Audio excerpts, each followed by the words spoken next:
محمد محمد محمد الرسول اللہ۔ السلام علیکم ورحمۃ اللہ وبرکاتہ۔ اشہد ان لا الہ الا اللہ وحدہ لا شریک لہ واشہد ان محمدا عبدہ ورسولہ۔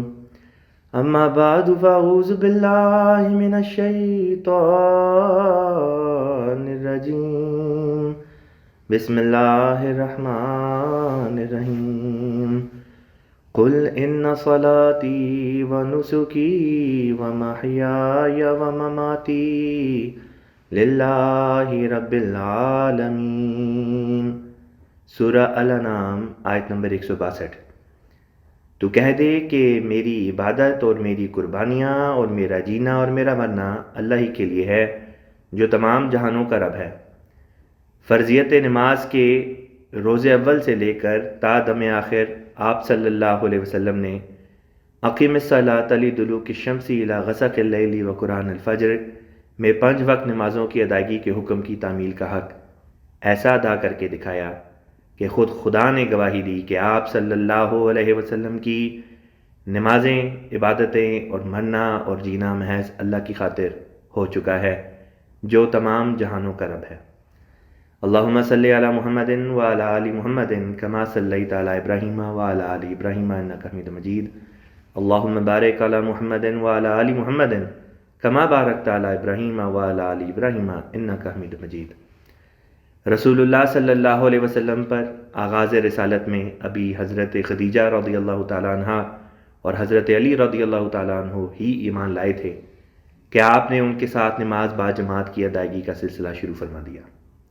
پھر عمر بھر سفر و حضر، بیماری و صحت، امن و جنگ، غرض کے ہر حالت عسر و یسر میں اس فریضے کی بجا آوری میں کبھی کوئی کوتاہی نہیں ہونے دی۔ ابتداً آپ کفار کے فتنے کے اندیشے سے چھپ کر بھی نماز ادا کرتے رہے، کبھی گھر میں پڑھ لیتے تو کبھی کسی پہاڑی گھاٹی میں، البتہ چاشت کی نماز اعلان کعبے میں ادا کرتے۔ دعوی نبوت کے بعد کفار مکہ نبی کریم صلی اللہ علیہ وسلم کو عبادت سے روکتے اور تکالیف دیتے۔ ظالموں نے ایک دن حالت سجدے میں اونٹنی کی غلیظ نجاست سے بھری ہوئی بھاری بھرکم بچہ دانی رسول اللہ صلی اللہ علیہ وسلم کی پشت پر ڈال دی۔ ایک بدبخت نے ایک دن حضور کے گلے میں چادر ڈال کر مروڑنا شروع کیا اور گردن دبوچنے لگا۔ دم گھٹنے کو تھا کہ حضرت ابو بکر نے اسے دھکا دے کر ہٹایا اور کہا، کیا تم ایک شخص کو اس لیے قتل کرنا چاہتے ہو کہ وہ کہتا ہے اللہ میرا رب ہے؟ مگر آپ صلی اللہ علیہ وسلم عبادت سے کب رک سکتے تھے؟ نماز تو رسول کریم صلی اللہ علیہ وسلم کا روزانہ و شبانہ کا وہ معمول تھا جس میں آپ کی روح کی غذا تھی۔ ہر چند کے امت کی سہولت کی خاطر رسول اللہ صلی اللہ علیہ وسلم نے یہ رخصت دی کہ کھانا چنا جا چکا ہو تو کھانے سے فارغ ہو کر پھر نماز ادا کر لو، مگر اپنا یہ حال تھا کہ کھانا کھاتے ہوئے بلال کی آواز سنی کہ نماز کا وقت ہو گیا تو صرف اتنا کہا، اسے کیا ہوا، اللہ اس کا بھلا کرے، یعنی کھانا تو کھا لینے دیا ہوتا، مگر اگلے ہی لمحے وہ چھری جس سے بھنا ہوا گوشت کاٹ رہے تھے وہیں رکھ دی اور سیدھے نماز کے لیے تشریف لے گئے۔ حضرت عائشہ رضی اللہ تعالیٰ عنہ آپ کا معمول یہ بیان فرماتی تھیں کہ نماز کے لیے حضرت بلال رضی اللہ تعالیٰ عنہ کی ابتدائی آواز پر آپ بلا توقف مستعد ہو کر اٹھتے اور نماز کے لیے تشریف لے جاتے۔ بیماری میں بھی نماز ضائع نہ ہونے دیتے۔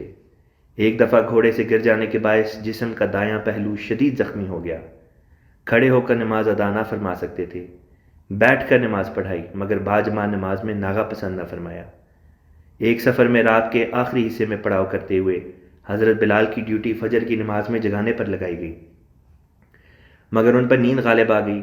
دن چڑھے سب کی آنکھ کھلی، فجر کی نماز میں تاخیر ہو چکی تھی۔ پریشانی کے عالم میں رسول اللہ صلی اللہ علیہ وسلم نے اس جگہ مزید رکنا بھی پسند نہیں فرمایا جہاں نماز ضائع ہوئی، اور آگے جا کر نماز ادا کی۔ رسول کریم صلی اللہ علیہ وسلم جنگ کے ہنگامی حالات میں بھی نماز کی حفاظت کا خاص خیال رکھتے تھے۔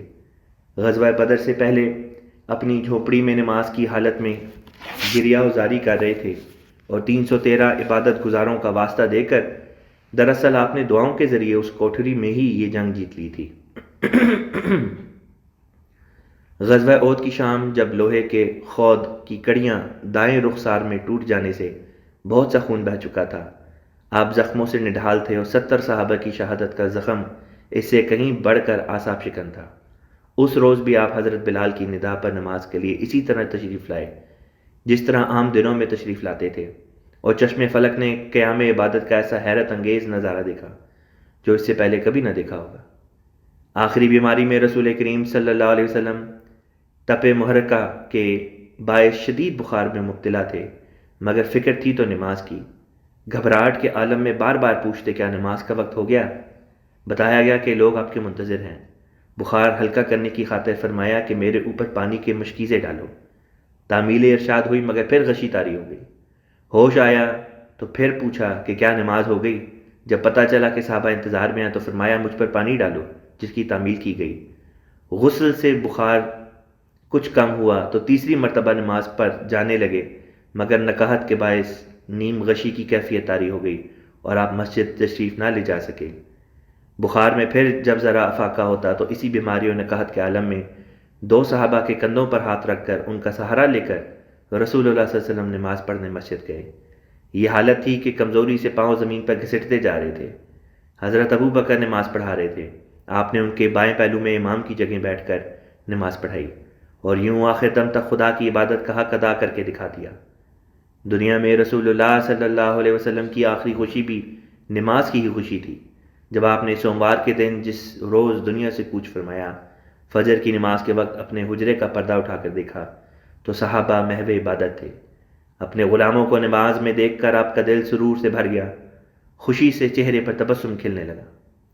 حضرت خلیفۃ المسیح الخامس سیدہ اللہ تعالیٰ بنصر العزیز، ہمارے پیارے آقا، ہمارے پیارے امام سیدی فرماتے ہیں، بچوں کو بھی نماز کا پابند بنانے کے لیے حضور صلی اللہ علیہ وسلم نے ارشاد فرمایا اور فرمایا کہ 7 سال کی عمر کو پہنچنے پر بچے کو نماز کی تلقین کرو، اور 10 سال کی عمر میں اس کو نماز کا پابند کرنے کے لیے کوئی سختی بھی کرنی پڑے تو کرو۔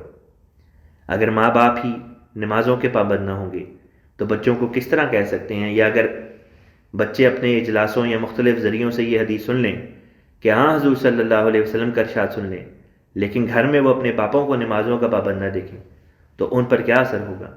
یقیناً ایسے باپوں کے بچے یہ خیال کریں گے کہ اس حکم کی کوئی اہمیت نہیں ہے، بلکہ ایک حکم کی اہمیت کو نظر انداز کرنے سے بچے کے دل پر ہر اسلامی حکم کی اہمیت کا اثر ختم ہو جائے گا۔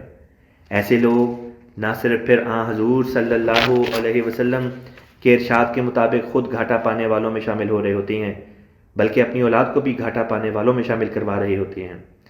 دنیاوی خواہشات کے پورا کرنے کے لیے، بچوں کی دنیاوی ترقی کے لیے تو ماں باپ فکر کا اظہار کر رہے ہوتے ہیں، لیکن جو اصل فکر کا مقام ہے اس کی پرواہ بھی نہیں ہوتی۔ خطبہ جمعہ بیان فرمودہ 20 جنوری 2017۔ پس اے حب رسول کے دعوے داروں، آج آپ سب پر ذمہ داری عائد ہوتی ہے کہ سنت رسول کی پیروی میں وہ حسین نظارے اور پاکیزہ منظر جو ہم نے اس پاک نبی محمد مصطفیٰ صلی اللہ علیہ وسلم کے اسوے سے ابھی سنے، ان پر عمل بھی کریں، اور ہماری بیوت، ہمارے گھر اس بات کی گواہی دیں کہ حقیقی محبت ہم کو اللہ ہی سے ہے۔ اللہ تعالی ہم کو اسوہ رسول کی روشنی میں اپنی بیوت کو آباد کرنے، اپنی بیوت سے یہاں پہ مراد مسجد بھی ہے اور گھر بھی ہیں، گھروں میں نفلی عبادت اور مسجد میں فرائض جو ہیں وہ، اپنی بیوت کو آباد کرنے اور قیام نماز کی توفیق عطا فرمائے۔ آمین وآخر دعوانا ان الحمدللہ رب العالمین۔ محمد رسول اللہ۔